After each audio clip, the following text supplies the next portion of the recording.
All right, fourth graders, here's what we're going to review today. We're going to talk about, go back to the beginning of lesson 7-1, the very beginning of Unit 7, way back, and we are going to talk about converting our U.S. customary units of measurement for liquid. So we're going to talk about gallons, which we represent gallons with a big G, if you remember our illustration in the book. Kind of helps us to think about how many pints are in a gallon, how many quarts are in a gallon, how many cups are in a gallon. So that's our largest measurement, is gallons, okay?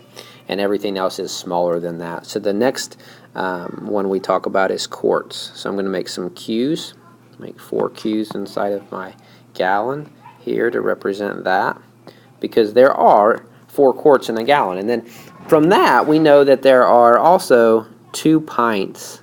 So I'm going to put 2 pretty decent sized P's inside each one of these quarts, and that kind of helps me to know, well, there are 2 pints inside each quart.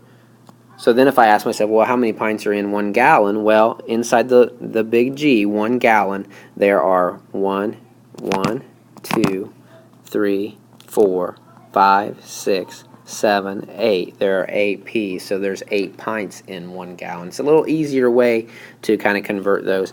And then lastly, we have our smallest measurement, which is cups, and there are 2 cups inside each pint. So that kind of gives us an overview and an easy way to do this. So I think this will help us with converting those measurements. So for example, if I say, well, how many quarts are in 1 gallon, we can count the Q's and know that there's 4 quarts in a gallon. So what about 2 gallons? If I have 2 gallons, that means I have 2 of these G's. So, and I want to know my answer in pints.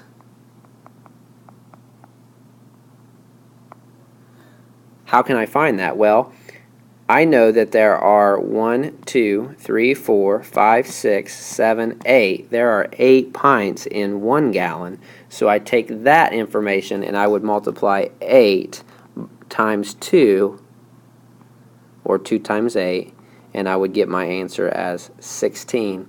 There are 16 pints in 2 gallons. So basically I think about how many of the smaller unit, pints, are in 1 larger unit, gallons, and then I do a multiplication problem with that.